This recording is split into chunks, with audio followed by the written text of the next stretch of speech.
Well, welcome back to my channel. I am, of course, Ferrari King, and today we're going to do a review on, of course, Visual History of the World by National Geographic. Now, I highly recommend reading anything on history, world history particularly. Because most of the time, when you learn history, it seems like you learn a European perspective. Of course, in this book explains who the first historian was. It was a Roman, back in the around the time of Julius Caesar. In order, generally historians, they have to be able to not only write the history, but they have to give you certain places and time. This king's in charge, or this emperor, and this is going on here. This way, people in the future can pretty much pinpoint when this event's happening, and that's what this guy did. And he's the one that, I don't remember his name, I'm sorry, but he's the one that basically made it a profession, an actual job of historian. Now, one of the things I enjoyed about this book also was something called The Great Migration. All throughout the book I enjoyed the whole thing. This is a very good book because, it starts here. I like books like this where it ends here and I don't have to go to the next page to finish this section. The whole section is here. The whole section is here. One here and here. Nice pictures. I don't want to, get into any, copyright or anything like that, so I won't actually get too close. But, like the Great Migration, you had the Mongolians and all these other people immigrating to Europe. You had all this stuff happening, happened around, what was it, 5th BC, 5th century BC. The reason why I'm bringing this up, and I want to, and also this video is going to be about my 2020 presidential run. Of course, I know I have no chance of winning. Come on. Can you imagine if I actually won? But anyways, first off, you hear a lot of people about illegal immigration. People actually are supporting illegal immigration. They actually support this. I have no problem against refugees, and I obviously don't agree with putting children in cages. But here's the thing. Always when, especially illegals, force their way into another country, they displace the people that were already there. And one of the things you hear common among people is like, well, what Europeans did to the Native Americans. Well, you actually are kind of proving my point. First off, I guarantee you those Native Americans wish there were immigration laws back then. And second off, you just proved the point that these people are trying to make, that the people coming in illegally always displace or take advantage of the people already there. And you can read history and you'll find it over and over again. And of course you hear people always complain about what white people did. Again, you read world history, this book, my other world history book that I have in another video, and all these others, you'll see, how about the Arabs and the Turks and the Mongolians and the Japanese and the Chinese? Native Americans weren't exactly friendly to each other either. They did some pretty damn nasty stuff. And as far as people who act like Africa is backwards and everything, again, you learn world history, they should mention African history. And also, please, find books on African history, okay? Africa was a pretty damn good, had some pretty good civilizations, too. And Europe was pretty late to the game, if you think about it. Europe was late to the game. Most civilizations developed in the Middle East, China, Egypt, and then finally the Greeks and Romans. Now, to get to my presidential thing, and well, let's wait a little bit. Obviously, nobody's watching this, so I can pretty much ramble all I want. Anyways, one of the things I want to explain, when you read this book, when you read any history book, you'll notice how people behave. It's just how we read history. Imagine how people are reading our history in the future, hundreds, thousands of years from now. Obviously, it's mainly going to be decades or a couple centuries. Thousands of years from now, they're not going to really get that deep in our history. What are they going to really see about us? What are they going to think about us? First off, that people cannot stand other people who think differently than them. Doesn't matter Republican, Democrat, liberal, or conservative. It does not matter. People generally today are very, very easily offended, and they look to be offended, and they get offended, and they cannot stand other people's point of view to the point of violence and hatred. They want to destroy that person's life and livelihood and all that stuff. Some people won't even date somebody who has a different point of view. Colleges and universities cannot stand other people's points of views. That's what they're going to see.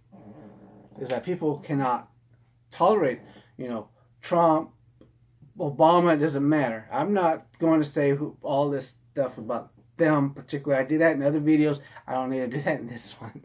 But anyways, what they'll see also is people, when their politicians that support their ideology does something wrong, they will either back them up, explain it away, or ignore it. But when someone else's politician of their ideology, an opposing ideology or viewpoint says something they don't like or does something or whatever, they're going to be all over that person's ass.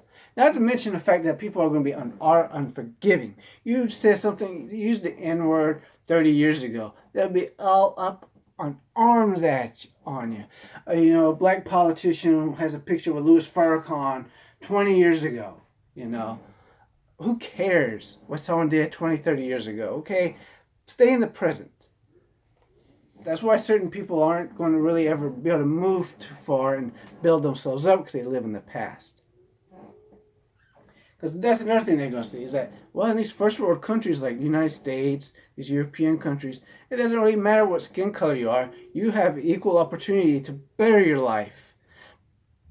But why do some do and some don't? There are reasons for it. And we all know what those reasons are. When you keep telling people that, you're oppressed and you need help and all this stuff, they're going to kind of internalize it. It's like same thing, they've done this before. You tell a certain group of people, your group, you can't do well in math. Or your group, you're more prone to violence or whatever. And then that group tends to internalize it and behave that way. Now I'm getting to my presidential run. As some of you may or may not know, I am running for president 2020, 2024, 2028, 2032, all those years. I'm running for president. Vote for me, Ferrari King, president. First, I've mentioned already in other videos what I do and won't do and all that stuff.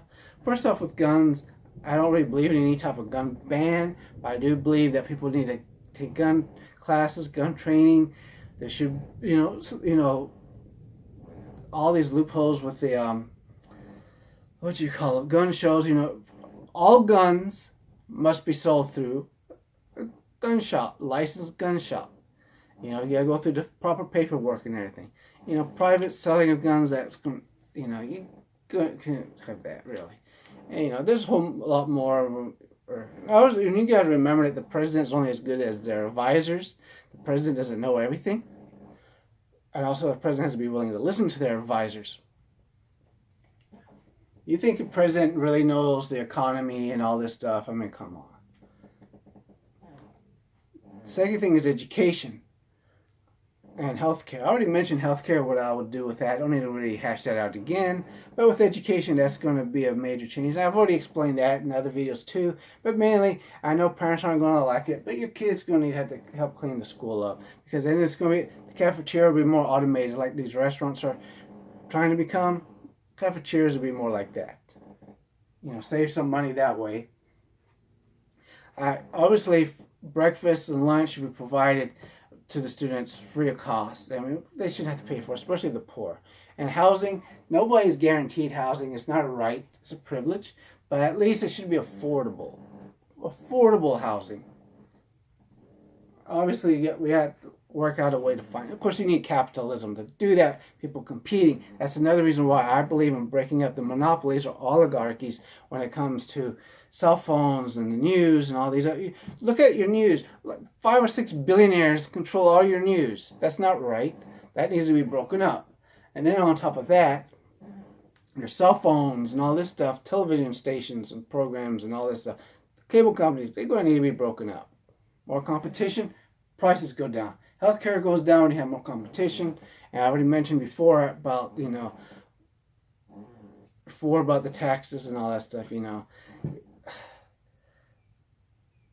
Obviously, you're not going to get free healthcare. That's impossible. It has to be paid for. That's why you have the sugar tax on sweets and stuff like that, cigarettes tax, at least an extra, a dime a gallon more for gas and all this stuff. Dime a gallon because, the gas is pollution.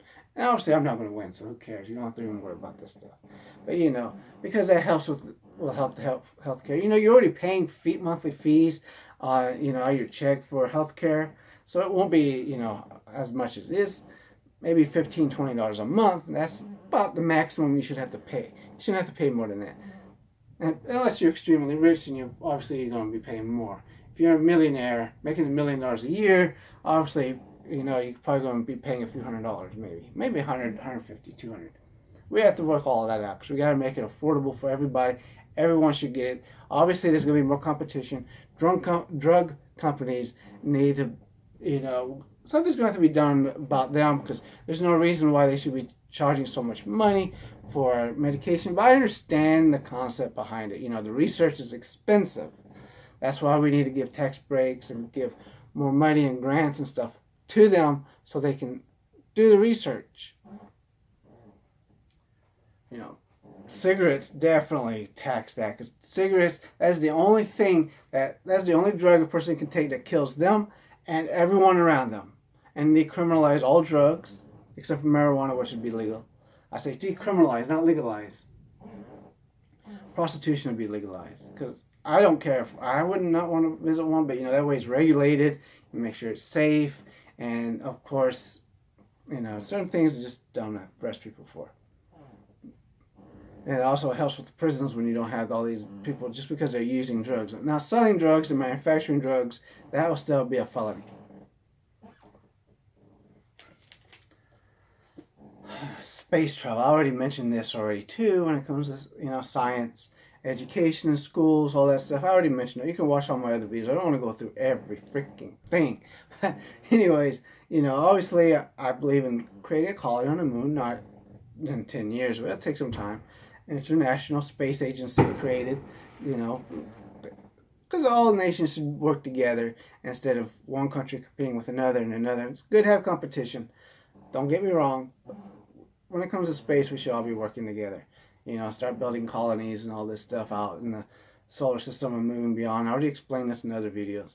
I don't want to go into too much detail. This video is already getting way too long. And for the 0 views it's going to get, you know, it's a bit much. But make sure you read this book and watch my other videos, please.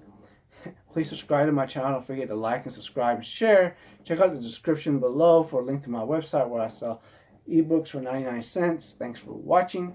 And don't forget, 2020, vote for me. Yeah, like how we win, right? Well, thanks for watching.